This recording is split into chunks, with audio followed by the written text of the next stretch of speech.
నీ పవిత్రమైన శ్రేష్టమైన దివ్య గ్రంథంలో నుంచి మా జీవితాలకు అవసరమైన నీ మాటలను నీ సన్నిధిలో నేర్చుకోవడానికి ఈ పిల్లలముగా సిద్ధపడ్డాము. కృప చూపించి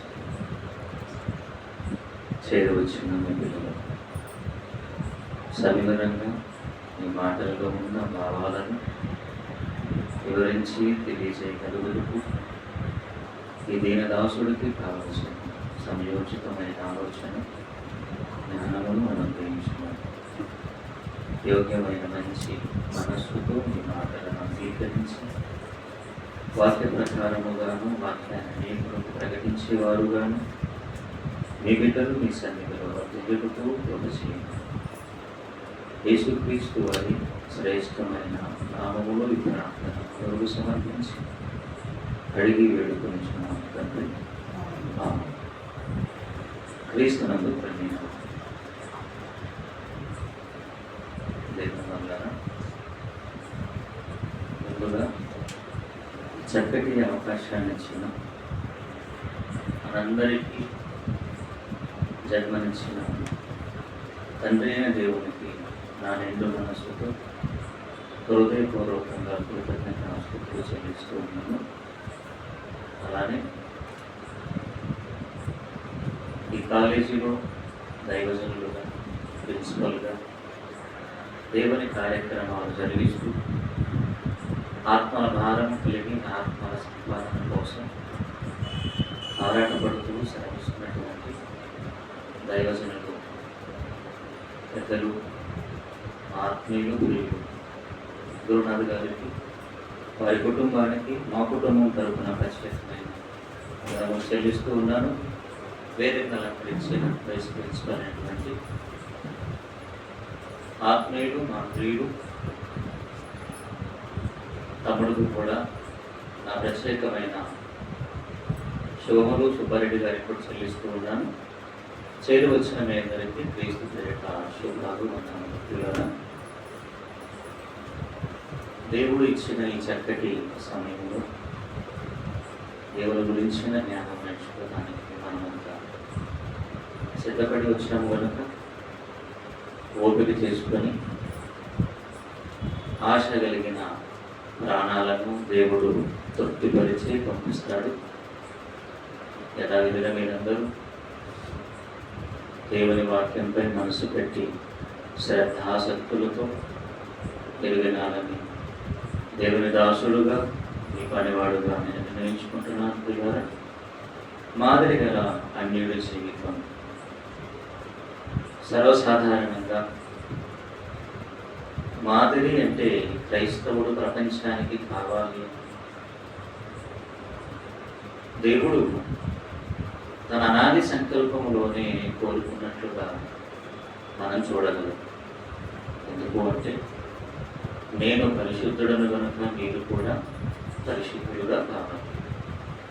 నేను యథార్థవంతుడను, మంచివాడను, ప్రేమ కలిగిన వాడను, కృప కలిగిన వాడను, ఇవన్నీ లక్షణాలు తన పిల్లలలో చూడాలనుకున్నాడు. తన పిల్లల ద్వారా ప్రపంచానికి పరిచయం చేయాలి అన్నది దేవుని అనాది సంకల్పం. ఇక ఈరోజు ఒక ప్రత్యేకమైన పాఠం. మనమే కదా ప్రపంచానికి మాదిరి క్రైస్తవులుగా. మరి అన్యులు మాదిరిగా సమాజానికి ఉన్నారా? మాదిరి గల అన్యుడి జీవితం బైబిల్లో ఉందా అన్న ప్రశ్న మనకు రాక తప్పదు. పిల్లరా, సహజంగా సమాజంలో ధర్మశాస్త్రము లేనివాడైనా 66 పుస్తకాలు పాటించకపోయినా సమాజంలో చాలామంది ధర్మశాస్త్రాన్ని పాటించేవారుగాను, రాయబడిన 66 పుస్తకాలలో ఉన్న మహాజ్ఞానాన్ని అనుసరించేవారుగాను ప్రపంచంలో కనబడతారు. వారు ధర్మశాస్త్రము లేని వారైనటువంటి కూడా ధర్మశాస్త్రము కలిగిన వారుగా ప్రవర్తించారు, బ్రతుకుతున్నారన్నది ఒకానొక సందర్భంలో మనం చదువుతున్నామన్నమాట. ఇక బైబిల్లోకి వెళ్ళి మనం ఆలోచించగలిగితే అన్యుడు ఎవరు? ఆయన చూపిన మాదిరి ఏంటి? ఆయన ద్వారా మనము నేర్చుకునే విషయం ఏంటి? అన్యుడు ఎవరు? ఆయన మనకు చూపిన మాదిరి ఏంటి? ఆయన ద్వారా మనకు నేర్చుకునే విషయం ఏంటి? ఆలోచిద్దాం. అపోస్తలుల కార్యము మనందరికీ తెలిసిన మాటను మరొకసారి దేవుడు మనకు జ్ఞాపకం చేస్తూ అందులో రాయబడిన ఎన్నో విలువైన సంగతులను మనకు నేర్పడానికే ఈ అవకాశం, ఈ సన్నిధి, ఈ ప్రార్థన. అపోస్తలుల కార్యములు 8వ అధ్యాయం 26వ వచన భాగం నుంచి మనం చూడగలిగితే పిల్లరా, అపోస్తలుల కార్యములు 8వ అధ్యాయం 26వ వచనము నుంచి ప్రభువు దూత నీవు లేచి దక్షిణముగా వెళ్ళి యెరూషలేము నుండి గాజాకు పోవు అరణ్య మార్గమును కలుసుకొని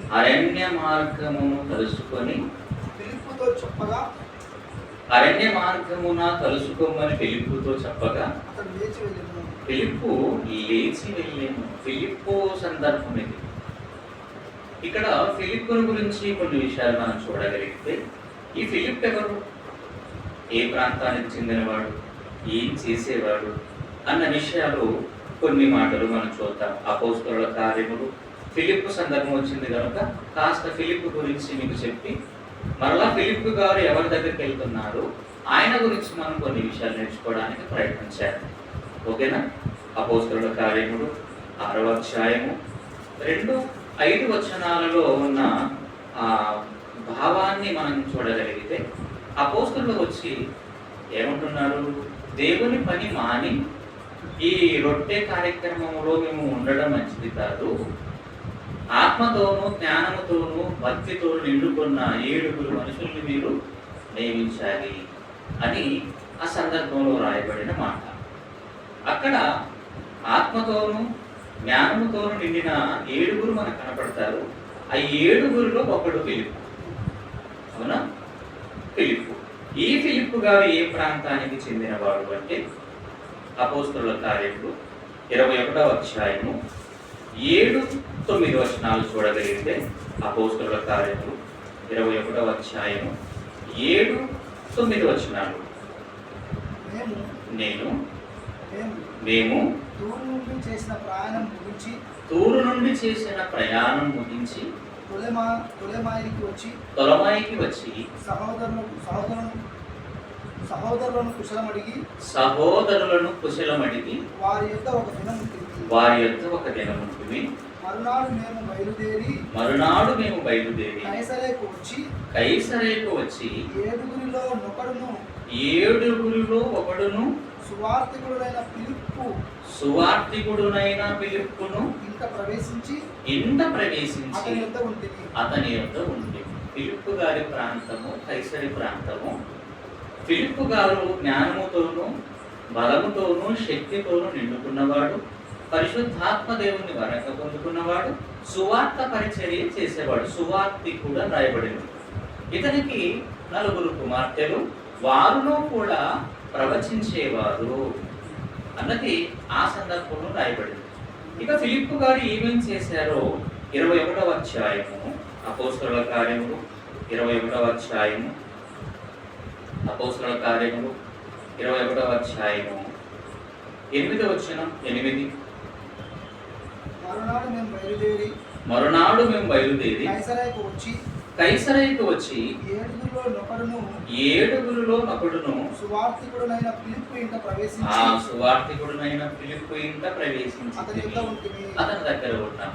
ఈ ఫిలిప్పు గారు ఏం చేసేవాడన్నది మనకు తెలియాలంటే మరలా బైబిల్లోకి వెళ్ళి చూద్దాం. అపోస్తలుల కార్యములు 8వ అధ్యాయము అపోస్తలుల కార్యములు 8వ అధ్యాయము 1వ వచనం నుంచి మనం అలా చూసుకుంటూ వెళ్ళిపోతే, ప్రారంభ సంఘమునకు గొప్ప హింస కలిగింది.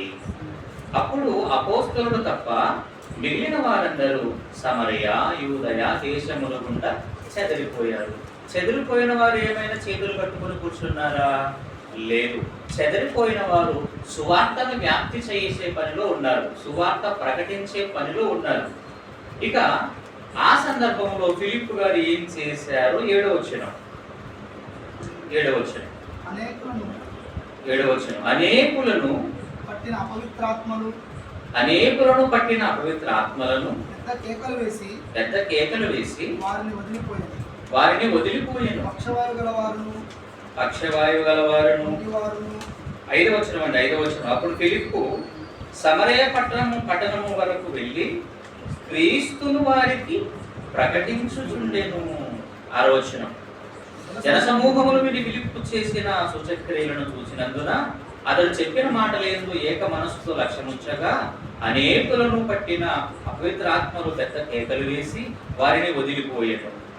పక్షవాయువు గలవారును కుంటివారును అనేకులను స్వస్థత పొందిరి. అందుకు ఆ పట్టణంలో మిగుల సంతోషము కలిగేను. అంటే ఫిలిప్పు గారు సూచక్రియలు చేసేవాడు, మహత్కార్యములు చేసేవాడు, సువార్త ప్రకటించేవాడు, ఆత్మలను క్రీస్తు కొరకు సంపాదించేవాడు అన్నది ఫిలిప్పును గురించిన సమాచారం మనకు ఇక్కడ కనబడింది.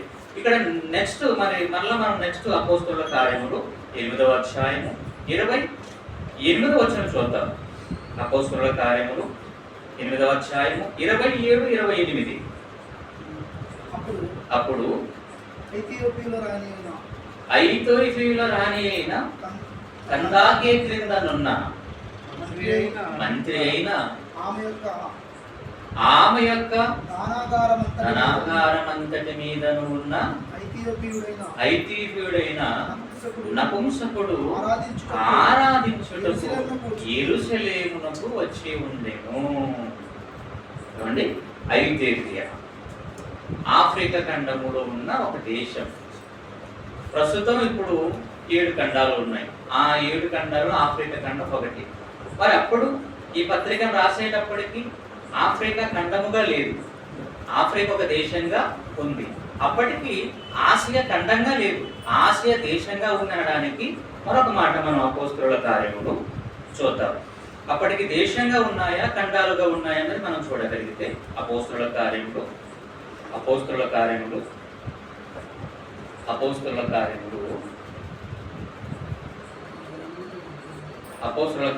పెంతెకోస్తు పండుగ దినమందు అక్కడ కొన్ని ప్రాంతాల వారు రావడం మనం చూస్తాం. అపోస్తలుల కార్యం 2వ అధ్యాయము 9వ వచనం పార్తీయులు, మాదీయులు, ఎలామీయులు, మెసొపొతేమియా, యూదయ, కప్పదోకియా, పొంతు, ఆసియా అనే పదం చూడండి. అప్పటికి ఆసియా ఖండముగా లేదు, ఆసియా ఎలా ఉంది? దేశంగా ఉంది. ఆసియా, తుర్కియా, పంపులియా, ఐగుప్తు అను దేశముల యందలి వారు. ఆసియా దేశంగా ఉందా ఖండంగా ఉందా అంటే అప్పటికి ఆసియా దేశంగా ఉంది. అంటే ఆఫ్రికా కూడా ఖండముగా లేదు, ఒక దేశంగా ఉంది. అంటే ఒక దేశము నుంచి మరో దేశానికి ఎవరు వచ్చారట? నపుంసకుడు. ఎందుకోసం వచ్చాడు ఆయన? ఆరాధించుటకు గుర్రం బండి వేసుకొని ఆయన ప్రయాణం చేసి వచ్చాడు. సర్వసాధారణంగా కొన్ని వందల కిలోమీటర్లు ఆయన రథము తోలుకుంటూ యెరూషలేం ప్రాంతానికి ఆరాధించడానికి వచ్చాడు. పిల్లారా, ఇప్పుడు ఒక విషయాన్ని చెప్తాను, మీరు ఆలోచించండి. ఈ ఐథియోపియుడు ఒక ఆఫ్రికా దేశంలో ఉన్న ఒక ఇథియోపియా, ఆఫ్రికా ఖండంలో ఉన్న ఐథియోపియా దేశంలో నుంచి నపుంసకుడు ఆరాధించుటకు వచ్చాడు, యెరూషలేముకు వచ్చాడు. అప్పటికి యెరూషలేము అనగానే ఒక ఉన్నతమైన స్థాయిలో ఉంది. ఆ యెరూషలేములో దేవుడు గొప్పవాడు, అక్కడ ఆరాధింపబడే దేవుడు ఉన్నతుడు అన్న వార్త ప్రపంచవ్యాప్తంగా వెళ్ళిపోయింది, నలుమూలలకు వెళ్ళిపోయింది. అలా ఈ నపుంసకుడు ఒక దేశం నుంచి మరో దేశానికి ఆరాధించుటకు రావడానికి గల కారణాలు ఏంటండి? ఏమంటే పలానా చోట మంచి జరుగుతుంది, పలానా చోట మంచి వాక్యం వినబడుతుంది అని చెప్పేవాళ్ళు ఉంటే కదా వచ్చేది. చెప్పేవాళ్ళు లేనప్పుడు ఎలా వస్తారు? అంటే ఈ నపుంసకుడికి ఆ దేశంలో ఉన్న ఆ దేశాన్ని పరిపాలించే రాణుల ద్వారా సమాచారం అందింది. ఎలా ఎలా అందింది? సొలొమోను గారి కాలంలో ఒక ప్రాంతం నుంచి ఒక స్త్రీ వచ్చింది. ఆమె షేబా దేశపు రాణి. ఎందుకు వచ్చింది ఆమె? సొలొమోను గారి దగ్గర ఉన్న మహాజ్ఞానాన్ని నేర్చుకోవటానికి. పని మానేసింది, పదవి వదిలేసింది, పరిపాలన మానేసింది. దేవుని వాక్యమే నా జీవితానికి అవసరం అనుకునింది. ఇక ఆ దేశంలో మాట్లాడుకుంటున్న వారి మాటలు విన్నది కానీ నమ్మలేదు. ఖచ్చితంగా ఎలాగైనా వెళ్ళాలి, ఆ మహానుభావుడి జ్ఞానాన్ని, ఆ నోటి ద్వారా వచ్చే విలువైన మాటలను నేనే సొంతంగా వెళ్ళి దీన్ని నేర్చుకోవాలన్న ఆలోచనతో సేబా దేశపు రాణి కొన్ని వందల వేల కిలోమీటర్లు దాటుకుంటూ సుదూర ప్రయాణం, ఒంటల ప్రయాణం, అరణ్య ప్రయాణము గుండా ఆమె వచ్చి సొలొమోను గారి దగ్గర జ్ఞానము నేర్చుకొని ఆయనకు బహుమానాలు ఇచ్చి ఆ జ్ఞానాన్ని ఆ దేశానికి తీసుకొని వెళ్ళింది. అక్కడ ఏం జరిగింది? ఏ జ్ఞానాన్ని అయితే ఆ రాణి నేర్చుకుందో, సేబా దేశపు రాణి, అది ఆ దేశంలో మెల్లిమెల్లిగా ఏమైంది? స్ప్రెడ్ అయిపోయింది. ఇంతకు ఈ ఐతిహ్య ఖండంలో ఉన్న దేశాలు ఏవేవి ఉన్నాయో మనం చూడగలిగితే ప్రియులారా, దక్షిణ దేశంగా మనం పిలుచుకుంటాం. దక్షిణ దేశంలో దక్షిణ దేశాలుగా మనకి ఏవేవి కనపడతాయి? చూడండి. దక్షిణ దేశాలుగా మనకి ఏవేవి కనపడతాయి? ఈ దక్షిణ దేశాలలో ఉండే ప్రాంతాలు, దక్షిణ వైపుగా ఉండే దేశాలు ఏంటంటే Saudi Arabia, Oman, Yemen, Qatar, Sudan, Egypt. ఈ దక్షిణ దేశం వైపు పరిపాలించిన రాజులు చరిత్రలో కనపడరు కానీ రాణులు మాత్రమే మనకు కనపడతారు. అది చరిత్ర చెప్పలేదు కానీ చరిత్రకు మించిన బైబిల్ చెప్పిన నిజం. ఏంటి? దక్షిణ దేశంలో ఎవరెవరు పరిపాలించేవారు అంటే రాణులు, స్త్రీలే దక్షిణ దేశంలో పరిపాలన చేసేవారు అన్నది మనకు అపోస్తలుల కార్యములో ఉన్న ఎవిడెన్స్, ఆధారం. దక్షిణ దేశానికి సంబంధించిన ఈ స్త్రీ, ఆ స్త్రీ రాణి, సొలొమోను గారి దగ్గరికి వచ్చిన స్త్రీ కూడా దక్షిణ దేశం నుంచి వచ్చిన స్త్రీ. అంటే దక్షిణ దేశములు పరిపాలించే వారు స్త్రీలు, వారే రాణులు. వారి ద్వారా సత్యం అన్నది స్ప్రెడ్ అయింది, ఆ దేశము గుండా వ్యాప్తి చెందింది. ఆ దేశములో ఉన్న ఒక నపుంసకుడు ఆ జ్ఞానాన్ని విన్నాడు. యెరూషలేము ప్రాంతానికి వచ్చి దేవుణ్ణి ఆరాధించడానికి సిద్ధపడ్డాడు. ఇది మీరు ఆలోచించవలసిన విషయం ప్రియులారా. ఇక మనం ఆలోచించగలిగితే యెరూషలేముకు అతడు ఆరాధించుటకు వచ్చాడంటే సుదూర ప్రయాణం. ఎంత కష్టం, ఎంత ప్రయాసం చూడండి. ఆరాధించాలి, ఆరాధనకు వెళ్ళాలి అన్న ఆలోచన, ఖచ్చితమైన నిర్ణయం ఎవరు తీసుకున్నారు? ఒక నపుంసకుడు. ఇతడు చిన్నవాడు కాదండి, ఆర్థిక శాఖ మంత్రి అంటారు ఇతన్ని. ఎవరైనా ఆర్థిక శాఖ మంత్రి అంటే ప్రజలకు ఏ లోటు ఉన్నాయో వాటిని తీర్చడానికి కావలసిన సహాయ సహకారాలు అందించేవాడు. ఆర్థిక శాఖ మంత్రి అయినప్పటికీ పనులు అన్ని మానేసి, పరిపాలన అంతా మానేసి ఆరాధించడానికి వందల కిలోమీటర్లు దాటుకుంటూ యెరూషలేము ప్రాంతానికి వచ్చాడంటే ఇతనిలో ఎంత భక్తి, ఎంత ఆసక్తి మీరు ఆలోచించండి. ఏమంటే మొన్న రెండవసారిగా అమెరికాకు ప్రెసిడెంట్గా ఎవరు ఎంపికయ్యారు? ట్రంప్. రెండోసారి అతను గెలిచి ప్రెసిడెంట్ కావడం, అమెరికాకు ప్రెసిడెంట్. అతడు అన్ని పనులు వదిలేసి ఆరాధనకు వెళ్ళి కూర్చుంటున్నాడట. ఎప్పుడు అన్ని వదిలేసి, పాలన వదిలేసి ఆరాధించుటకు వెళ్ళి కూర్చుంటున్నాడు. అతను అనుకుంటే అతని దగ్గరికి పాస్టర్లు రారా? పాస్టర్లు వస్తారు, ప్రార్థించేవారు వస్తారు, రొట్టె ద్రాక్షరసం కూడా ఆయన దగ్గరకు తీసుకొని రావచ్చు. ఎందుకంటే అధికారంలో ఉన్నవాడు.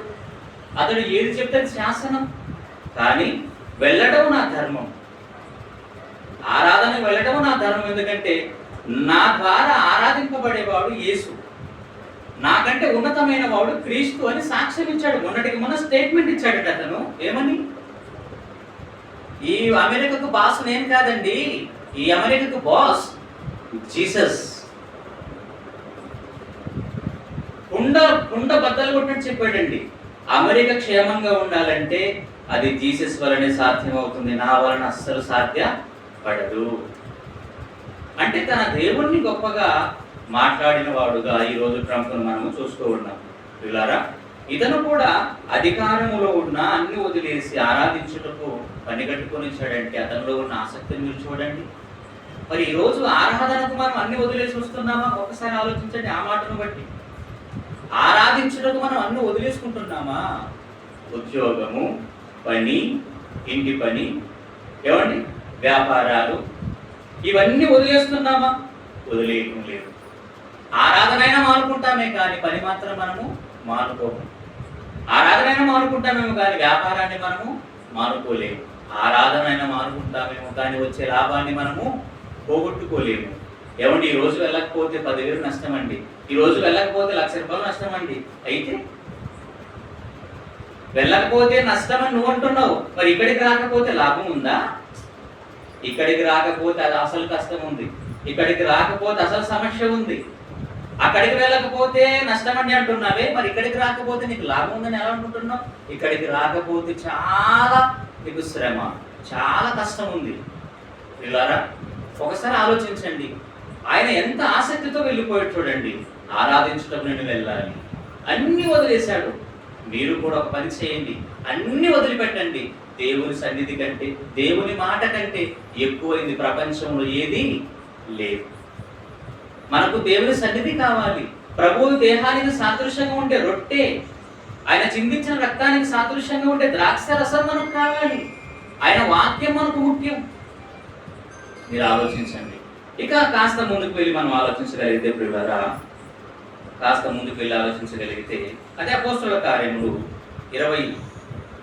28వ వచనం. అపోస్తలుల కార్యములు 8వ అధ్యాయము 28.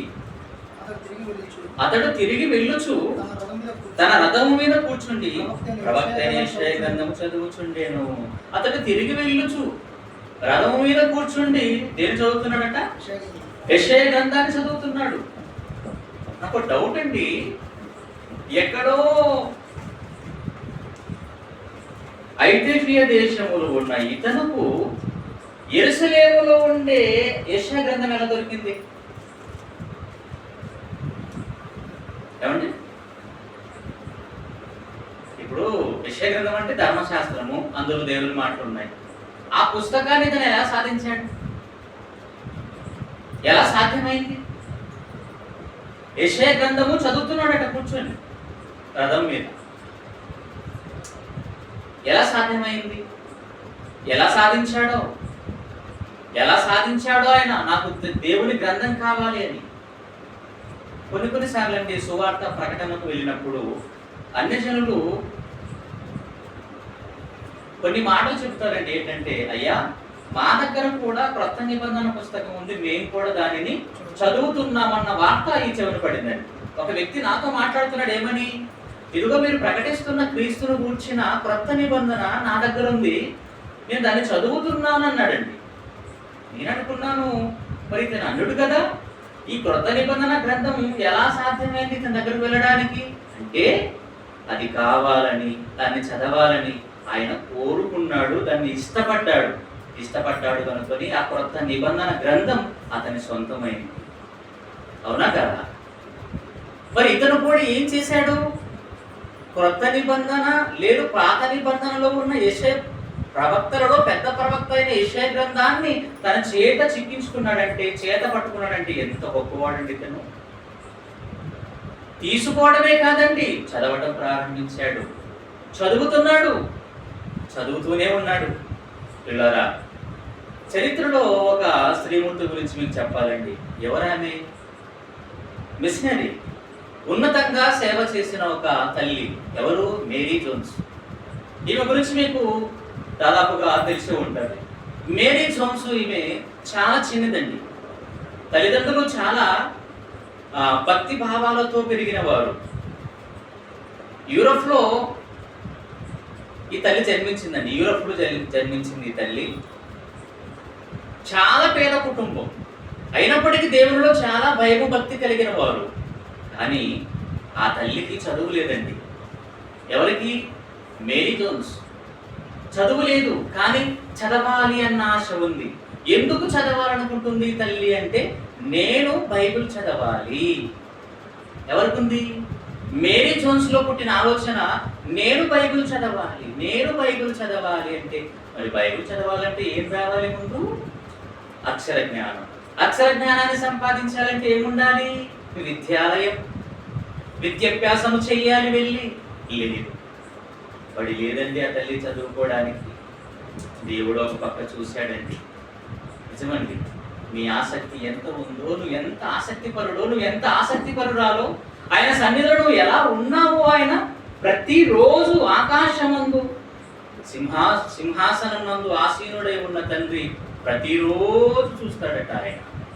ఆ తల్లిని కూడా చూస్తూనే ఉన్నాడు. ఒకానొక సందర్భములోనండి ఆమెకు దగ్గరలో ఉండే ఒక ప్రాంతం, ఆ ప్రాంతంలో బడి కట్టేశారు. ఏం కట్టారు? బడి ఓపెన్ అయిందండి, స్కూల్ ఓపెన్ అయిపోయింది. ఇక ఆ తల్లికి పండగ అండి. ఎందుకు? నాకు అక్షర జ్ఞానం నేర్చుకోవడానికి బడి తెరవబడింది. చకచక వెళ్ళిపోయింది, బడిలో కూర్చునింది. తక్కువ సమయంలోనే అక్షర జ్ఞానం నేర్చుకునిందండి. చాలా అనుకుంది, బైబిల్ చదవడానికి నాకు ఈ అక్షర జ్ఞానం సరిపోతుంది. వచ్చింది మరలా. ఇప్పుడు అక్షర జ్ఞానం అయితే వచ్చింది, చేతులు ఏం లేదు, బైబిల్ లేదు.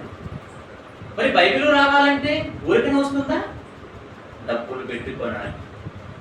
కష్టపడిందండి, రాత్రి మగలు కష్టపడి చెమట కాడ్చి సొమ్మును కూడగట్టుకునింది, సొమ్ము చేత పట్టుకునింది. అమ్మ, డాడీ, నేను బైబిల్ కొనడానికి ప్రాంతానికి వెళతానే, ప్రార్థించండి అని చెప్పి సుదూర ప్రయాణం, దాదాపుగా ఒక 40 కిలోమీటర్లు 40 లోపు కిలోమీటర్లు నడిచి అలసిపోయిందండి ఆ తల్లి. ఎట్టగేలకు బైబిల్ దొరికి ప్రాంతానికి వెళ్ళిపోయింది.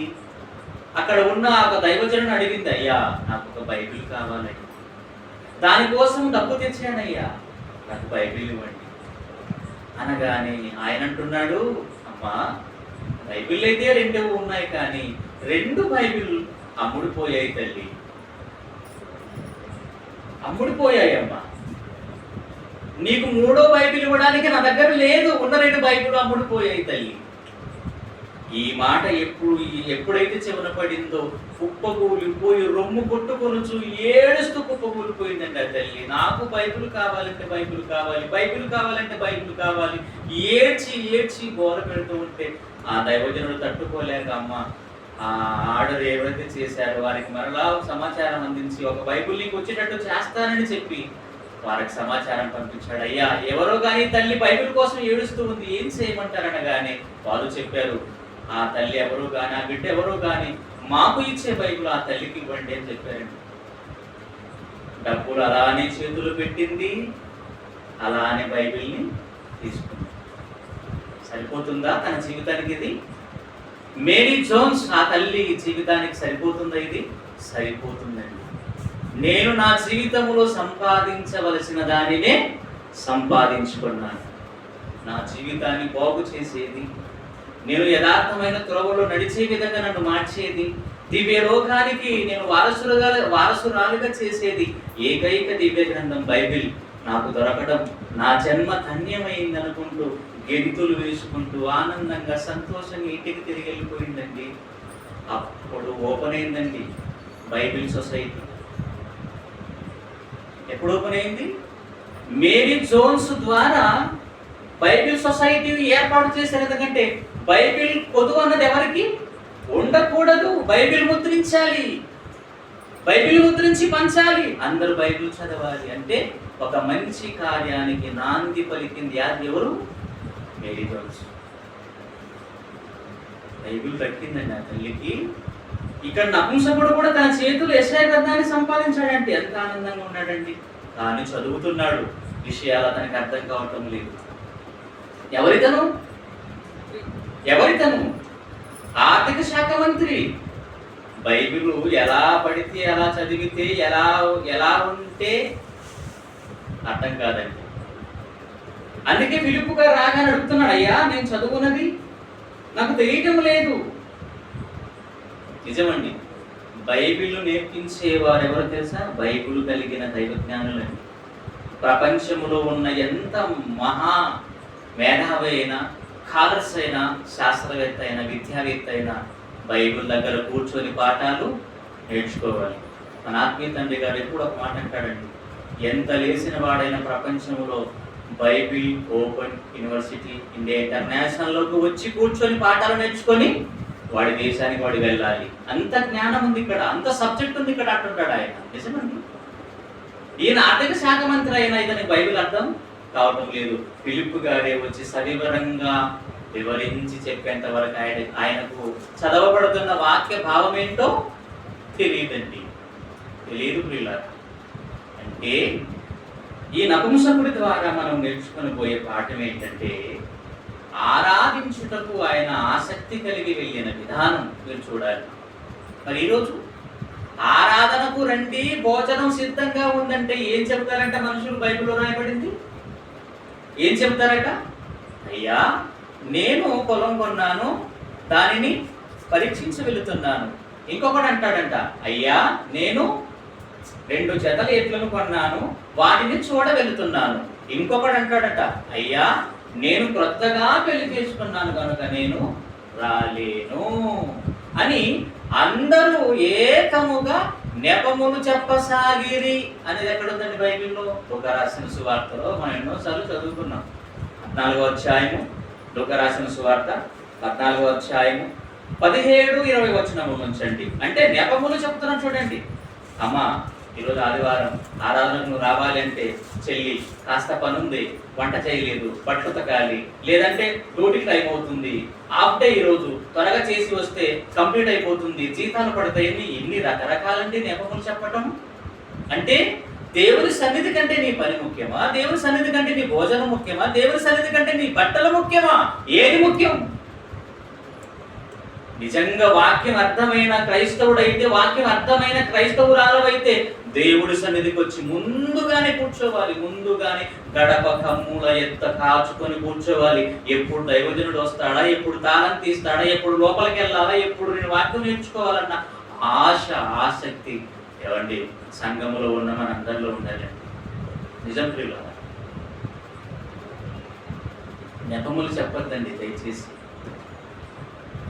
ఆరాధించుటకు ఆయనే ఎంత గొప్పగా వస్తే ఒక దేశం నుంచి మరో దేశానికి, ఈరోజు ఆళ్ళగడ్డలో ఉన్న మనం, పరిసర ప్రాంతాలలో ఉన్న మనం రావడానికి ఎన్ని నెపములండి. ఒక్కొక్కరిని మీరు అడిగి చూడండి, ఒక్కొక్కరు ఒక విధంగా అండి. పొలం పంట అని, మందులు వేయాలి అని, రోగం బాగులేదు అని, కాస్త పని ఉందని, ఇప్పుడు వస్తాను అని చెప్పి వెళ్ళిపోయిన వాడు కంటికి కనబడకుండా పోతారు. తప్పించుకుంటున్నారా? ఈరోజు తప్పించుకుని అనుకుంటున్నావు, కానీ నువ్వు తప్పించుకున్నదంతా కూడా లెక్కల్లోకి వెళ్ళిపోతుంది. ఇలారా మాదిరి గల అన్యుడి జీవితం మనకు నేర్పుతున్న పాఠం అండి ఇది. ఇక మరో విషయం మనం చూడగలిగితే, మరో విషయము, ఇతడు యెషయా గ్రంథాన్ని చదువుతున్నాడట. యెషయా గ్రంథాన్ని చదువుతున్నాడు అంటే ఆరాధించటకు వెళ్ళిన ఇతను ఏం తీసుకుని వెళ్ళాడు? చేతితో, చేతులు ఏం పట్టుకొని వెళ్ళాడు? ఆరాధించటకు వెళ్ళిన ఈ నపుంసకుడు చేతితో ఏం పట్టుకొని వెళ్ళాడు? గ్రంథం. ఎందుకు పట్టుకొని వెళ్తున్నాడు? ప్రతి విశ్రాంతి దినమున ధర్మశాస్త్రములో ఉన్న లేఖనాలను చెప్పేవారు. ఈ మాట మీరు బాగా ఆలోచించండి. ప్రతి విశ్రాంతి దినాన్న ధర్మశాస్త్రంలో రాయబడిన మాటలన్నీ కూడా చెప్పేవారు అని అపోస్తలుల కార్యములు ఒక మంచి మాట మనం చూద్దాం. అపోస్తలుల కార్యములు 13వ అధ్యాయము, అపోస్తలుల కార్యములు 13వ అధ్యాయము 14-15 చూడండి. ఎందుకు ఈ గ్రంథాన్ని ఆయన తీసుకుని వెళ్ళాలి? అపోస్తలుల కార్యములు 13వ అధ్యాయము 14-15 చూడండి.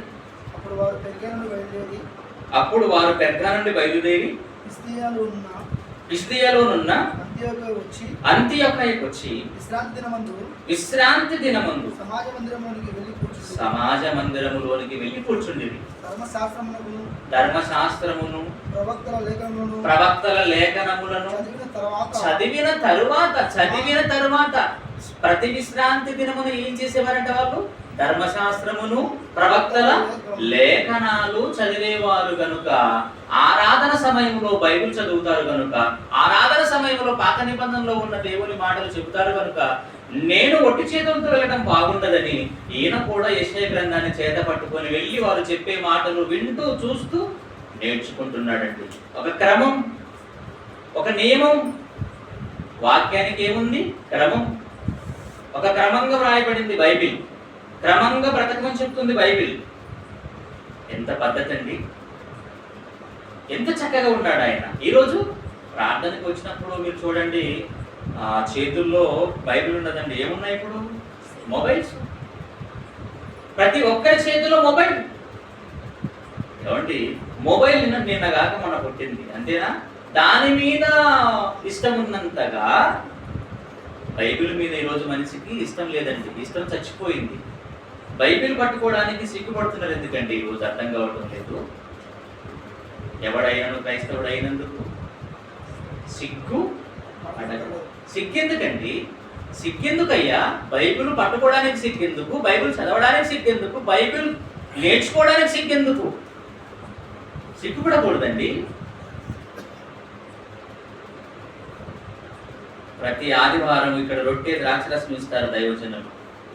మీకు చక్కటి పాఠాలు చెప్తారు ఇక్కడ, మంచి మంచి పాఠాలు. అవి నేర్చుకోవడానికి మీరు తప్పనిసరిగా ఏం తీసుకొని రావాలి?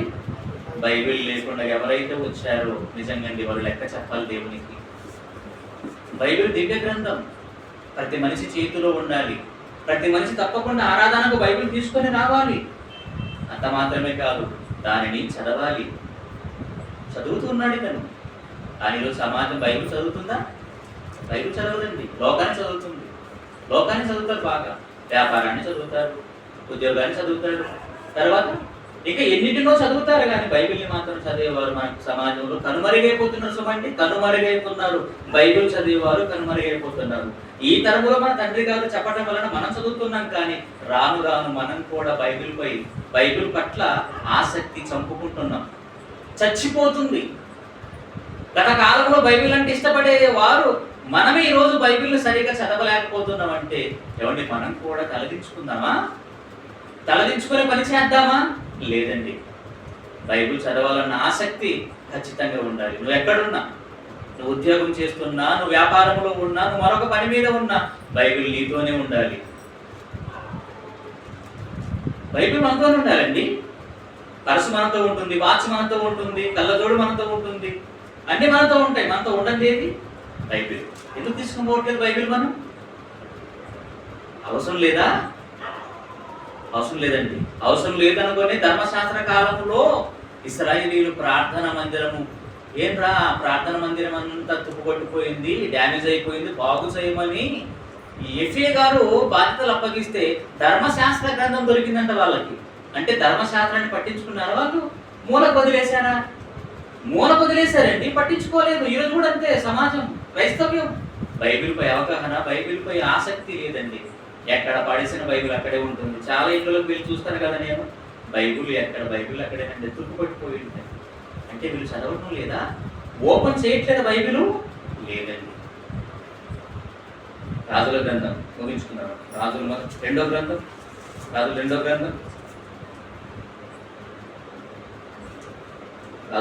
20వ అధ్యాయం 5వ వచనం చదవండి, 8వ వచనం చదవండి.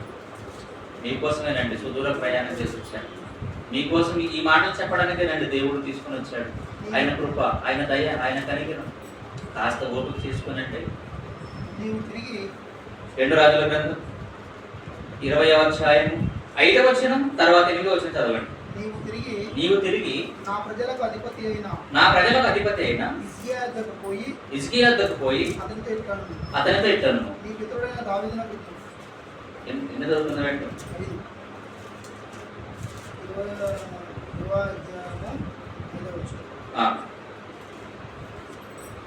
చదవండి. క్షమించండి, 22 అండి. 2 రాజుల గ్రంథం 22 5వ వచనం. యెహోవా మందిరపు పనికి అధికారులైన పని జరిగించి వారి చేతికి ఆ ద్రవ్యమును అప్పగించెను. యెహోవా మందిరపు పని అంటే యెహోవా మందిరం డ్యామేజ్ అయింది, శుభ్రం చేయండి అని పని అప్పగిస్తున్నాడు. ఎవరు? ఎఫ్ఏ గారు. తర్వాత ఏం జరిగింది? 8వ వచనంలో అంతట ప్రధాన యాజకుడైన హిల్కీయా యెహోవా మందిరమందు ధర్మశాస్త్ర గ్రంథము నాకు దొరికినని షాఫాను అను శాస్త్రితో చెప్పగా ఆ గ్రంథమును షాఫానుకు అప్పగించాను. అంటే ఇశ్రాయేలు ఏం చేశారంటే ధర్మశాస్త్రాన్ని ఒక మూలన త్రోసేశారండి. ఎంత బాధాకరమైన విషయం అండి. దేవుడు ఎంతో నమ్మకముతో మోషే గారిని పిలిచి సీనాయి పర్వతం మీద 40 రోజులు ఉంచి ఎన్నో మాటలు రాయించి పంపిన దివ్య గ్రంథాన్ని ఇశ్రాయేలీయులు ఎక్కడ వదిలేశారట? చదవకుండా మందిరంలో వదిలేశారండి. అందుకే దేవుడికి చాలా కోపం వచ్చిందండి. ఈరోజు అలానే ఉంది కదండి సమాజం. పిల్లరా, మీరు, మీ పిల్లలు, మీ కుటుంబాలు బైబిల్ చదవండి. బాగా బైబిల్ చదవడం నేర్పించండి పిల్లలకి. దానికోసం ఒక సమయం కేటాయించండి. వారంలో ఒక రోజు కేటాయించుకునండి. ఆ రోజులో ఒక గంట కేటాయించుకునండి. కుటుంబ ప్రార్థనలు ఏర్పాటు చేయండి. పిల్లలతో బైబిల్ చదివించండి. భక్తి ఏంటో నేర్పండి. అది మీ ధర్మం అండి. చేయకపోతే నష్టం అండి. నపుంసకుడు ఒక అన్యుడు మనకు నేర్పుతున్న పాఠం ఏంటి? ఎంత దూరమైన పనులు మానేసి ఆరాధించుటకు వెళ్ళేవాడు ఖచ్చితంగా బైబిల్ని చేత పట్టుకుని వచ్చేవాడు. అలా మనం చేద్దాం. తర్వాత చదవటంలో ఆసక్తిగా ఉన్నవాడు మనం కూడా ఆసక్తిగా మనము ముందుకు వెళ్ళగా బైబిల్ చదువుదాం. మాదిరి గల అన్యుడి జీవితం ఎన్నోసార్లు చదివిన సందర్భమైన దేవుడు మనకు ఎన్నో విషయాలు నేర్పుతాడండి. అపోస్తలుల కార్యములు 8వ అధ్యాయము నపుంసకుడు ఫిలిప్పు గురించి చదివేశాములే అంత అయిపోయింది అనుకోవద్దండి. తరతరాలు పుట్టుకొని వచ్చిన తరగని సంపద అండి ఇది. నువ్వు ఎన్నిసార్లు అపోస్తలుల కార్యం 8వ అధ్యాయం చదివినా ఎన్నో విషయాలు అందులో భద్రపరిచున్నాడు దేవుడు. నేను చెప్పేశానంటే అయిపోయిందని నేను అనుకోకూడదు. నేను చెప్పానండి ఇందులో సారం ఇంకేమీ లేదని ఎవరు అనుకోకూడదు. మంచి పుస్తకం అండి బైబిల్, చదవండి. ఆయన చూపిన మాదిరిని మనం అనుసరిద్దాం. ఇక ముందు మాటల్లో అన్న చెప్పాడు, మన వారందరికీ మనం మాదిరిగా ఉండాలండి. చివరిగా ఈ మాట చూసుకుని ముగించుకున్నాం పిల్లరా. కొలస్సీ పత్రికలో పౌలు గారు ఒక చక్కటి మాట తెలియజేస్తున్నారు చూడండి. మొదటి దశలోని పత్రిక 1వ అధ్యాయము, మొదటి దశలోని పత్రిక క్షమించండి, మొదటి అధ్యాయము 7-8 వచనాలు. కాబట్టి మాసిదోనియలోను అకయలోను విశ్వాసులందరికీ మీరు మాదిరైతిరి.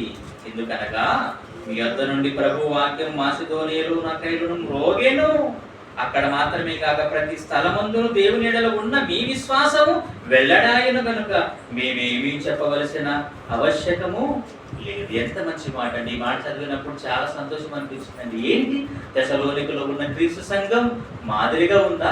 ప్రకటించటములో మాదిరి, విశ్వాసములో మాదిరి, ప్రేమించటములో మాదిరి, ప్రవర్తనలో మాదిరి, ఓర్చుకునే విషయంలో మాదిరి. అబ్బబ్బబ్బ, సంఘము ద్వారా ఇంత మాదిరి సమాజానికి కనబడినప్పుడు ఎవరండి మారడం? ఎవరు మారలేరు చెప్పండి? మారగలరు. భర్త భార్యకు మాదిరి కావాలి, భార్య భర్తకు మాదిరి కావాలి, తల్లిదండ్రులు పిల్లలకు మాదిరి కావాలి, ఒక కుటుంబం అనేక కుటుంబాలకు మాదిరి కావాలి, ఒక సంఘం చర్చ్ ఆఫ్ క్రైస్ట్ చర్చ్ క్రీస్తు సంఘం యార్లగడ్డ ప్రాంతంలోని ఈ క్రీస్తు సంఘం అనేక సంఘాలకు మాదిరిగా నిలవాలి. అంటే ఇదిగో మాదిరి గల భక్తుల జీవితాలను, మాదిరి గల క్రీస్తు జీవితాన్ని అనుసరించాలి. ప్లీజ్, నిజంగా మనం సక్సెస్ అవుతాం, నిలబెట్టుకుంటాం. అట్టి వాక్యాన్ని ఈ సంఘములో ఉన్న ప్రతి కుటుంబానికి, ప్రతి దైవజనుడికి అనుగ్రహించాలని ఈ దీనదాసుడుగా మీ అందరికీ తెలియజేస్తూ ఈ మాటలు ముగిస్తూ ఉన్నాను. ప్రార్థన చేస్తానండి. మహాపరిశుద్ధుడమైన మా ప్రియ పరలోకపు తండ్రి, మీ పిల్లలకు నాయన మీ మాటలు చెప్పడానికి సుదూర ప్రాంతం నుంచి వచ్చారు. సమయం ఎక్కువైనా ఓడ్చుకొని విన్నారు. వారి ఓర్పును బట్టి కృతజ్ఞతలు. ఈ వాక్యంపై ఆసక్తిని పెంచుకోవాలి, కానీ ఆసక్తి తగ్గిపోకూడదు. దినదినము ప్రతిదినము మీ సన్నిధులు వర్ధులకు సహాయం చేయి. ఒకనాడు నపుంసకుడు ఎలాంటి మాదిరిని చూపించాడో ఉన్నతమైన మాదిరి గల జీవితాలు మీ పిల్లలు సమాజానికి చూపగలుగుటకు కృప చేయండి. సంఘాన్ని నడిపిస్తున్న మా పెద్దలు, ప్రియులు, దైవజనులు గురునాథ్ గారిని బట్టి దేవా మీకు స్తోత్రాలు. పరిచర్యను దీవించండి, కుటుంబాలను చల్లగా కాపాడండి, అన్ని విధాలుగా మీ తోడు సహాయం అందించండి. ఈ సంఘము ద్వారా నానా విధములైన జ్ఞానం అనేక ప్రాంతాలకు ప్రకటింపబడినట్లుగాను ఈ సంఘములో ఉన్న ప్రతి కుటుంబం, సంఘమంతా అనేక సంఘాలకు మాదిరికరంగా నిలిచి మిమ్మలను మహిమపరిచే సంఘముగా ఉండునట్లుగాను ఈ సన్నిధులు వర్ధిల్లింప చేయము. యేసుక్రీస్తు వారి ఉన్నతమైన శ్రేష్టమైన నామములో ఈ ప్రార్థన మనవులు సమర్పించి అడిగి వేడుకొనుచున్నాను తండ్రి. ఆమేన్.